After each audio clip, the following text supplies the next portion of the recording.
My name is Sandra A. Palmer. I'm 29 years old, and 3 years earlier I thought Ethan was the man I would eventually marry. We met through mutual friends at a barbecue. Ethan was funny, creative, and the kind of person who could take an ordinary story and make everyone around him listen. He was trying to build a freelance graphic design career while I worked in IT. I was the steady one.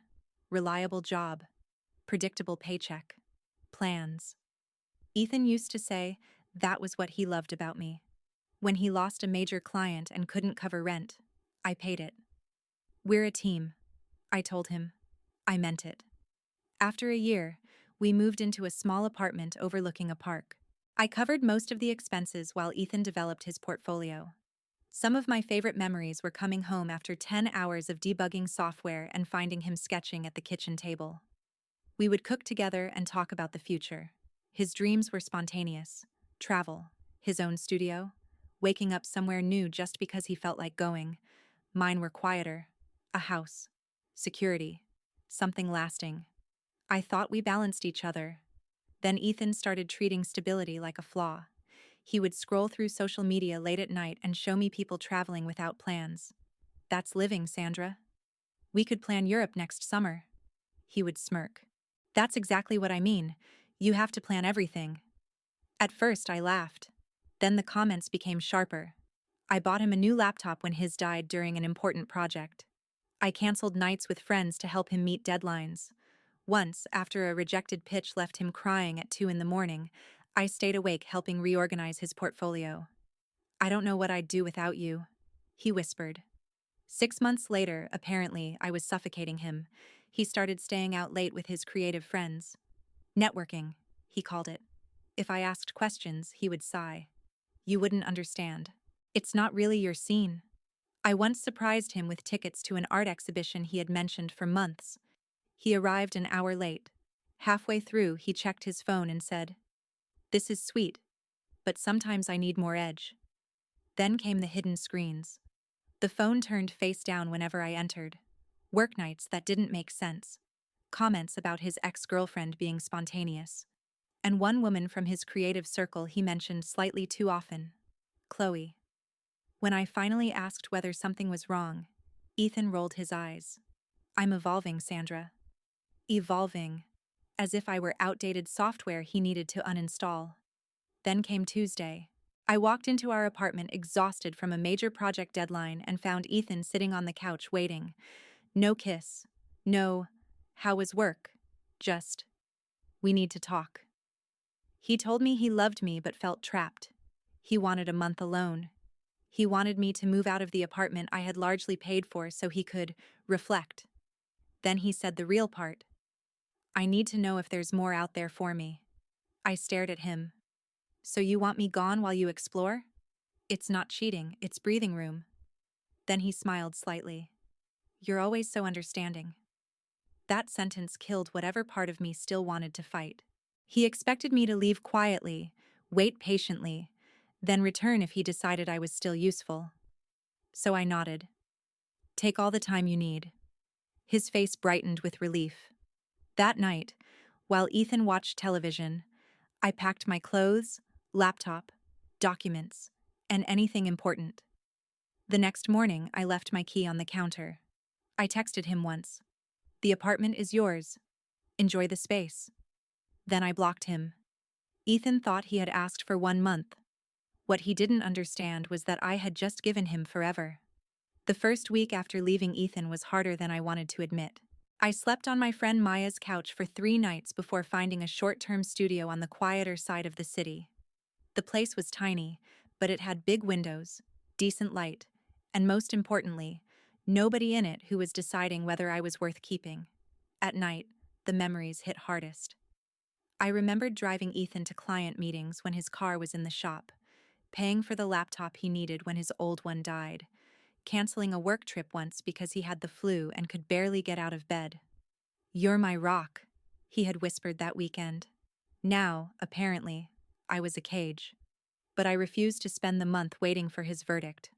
I transferred the utilities out of my name, canceled the streaming subscriptions I paid for, separated every shared expense I could legally separate.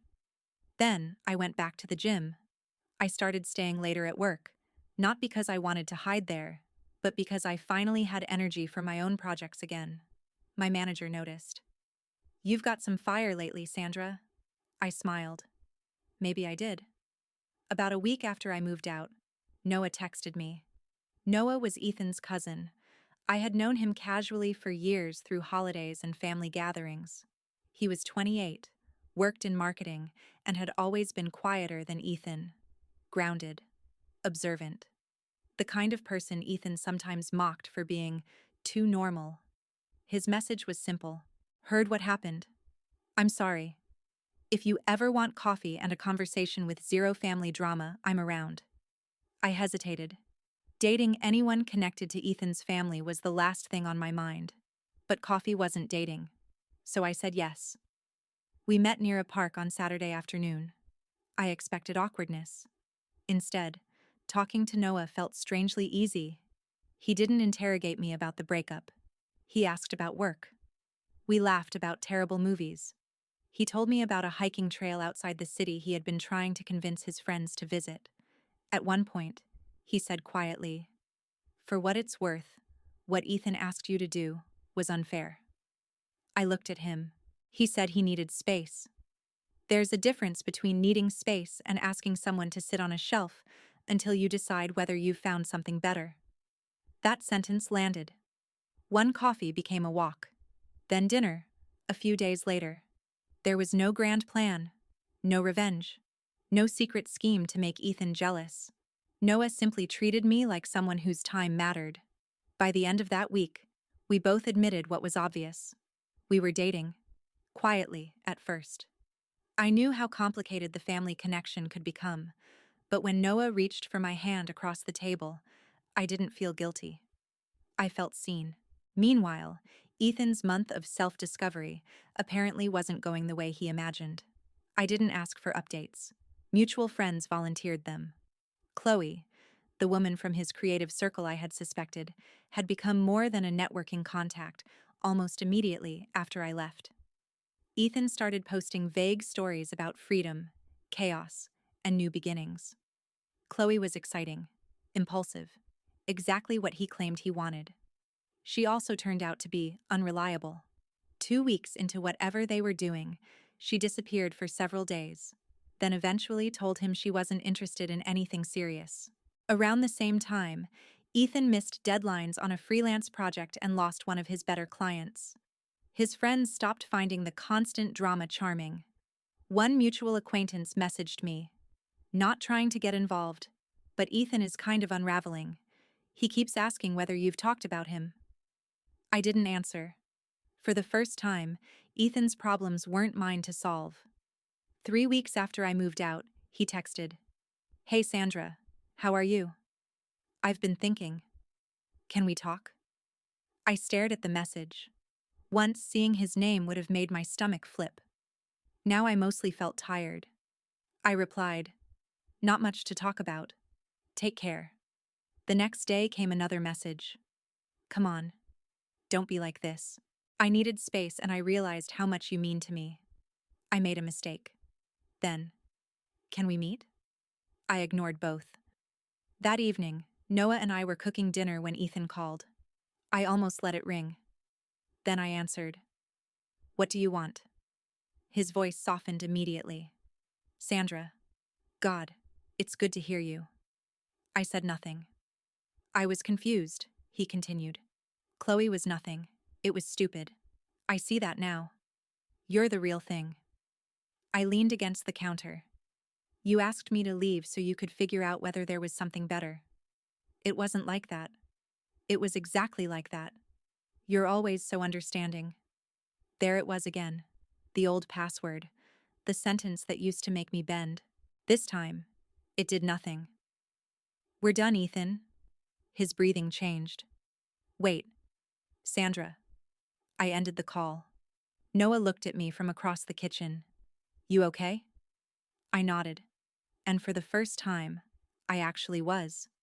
What Ethan had called space had given me something much more valuable: perspective. And he was about to discover that I hadn't spent the month waiting for him. After that call, Ethan stopped pretending he was calm. At first, it was texts. "Sandra, please." Then, "You're seriously throwing away 3 years because I asked for 1 month?" Then, "People make mistakes. You're being cruel." I read them without replying. The irony was almost impressive. He had asked me to move out while he explored whether someone better existed.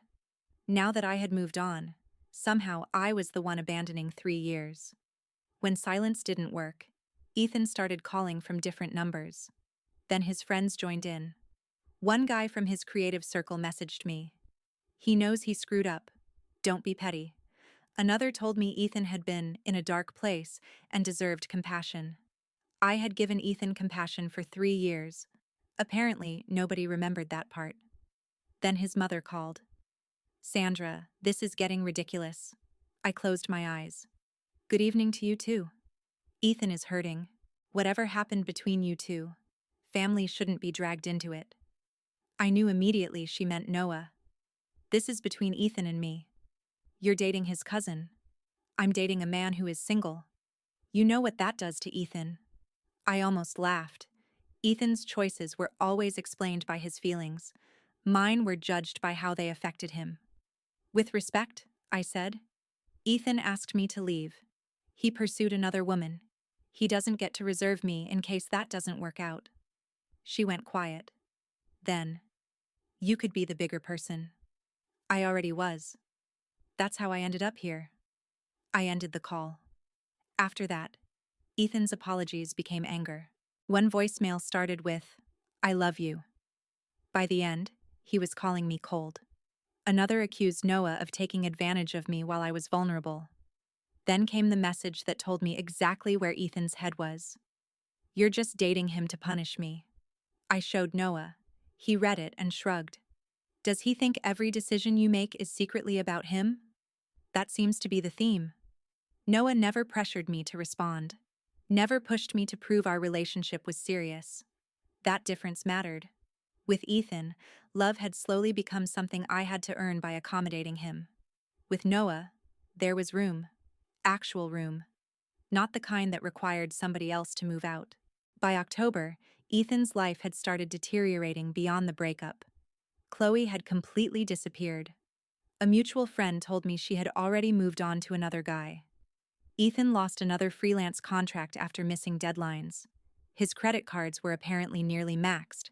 One of them had once been connected to an account where I was an authorized user. I removed myself immediately after moving out. Thank God. His social media posts changed too. The freedom quotes disappeared. The late-night party photos stopped. Now it was motivational captions about rebuilding, loyalty, and learning who really stays when life gets hard. I didn't need to guess who those were aimed at. Meanwhile, my own life became quieter. I got promoted at work. Noah and I started taking weekend hikes. I launched a small coding tutorial blog I had talked about for years but never had time to build. The more stable my life became, the more ridiculous Ethan's old criticism sounded. Boring. Safe. Predictable. Maybe peace looks boring to people addicted to chaos. Then Thanksgiving approached. Noah's parents hosted every year. Ethan would be there. Noah brought it up over dinner. "We don't have to go." I shook my head. "I'm not hiding." He studied me. "You sure?" "Yes." Ethan had already asked me to disappear once. I wasn't doing it again. The family pressure started before Thanksgiving even arrived. Noah received messages from aunts. "Please don't bring Sandra.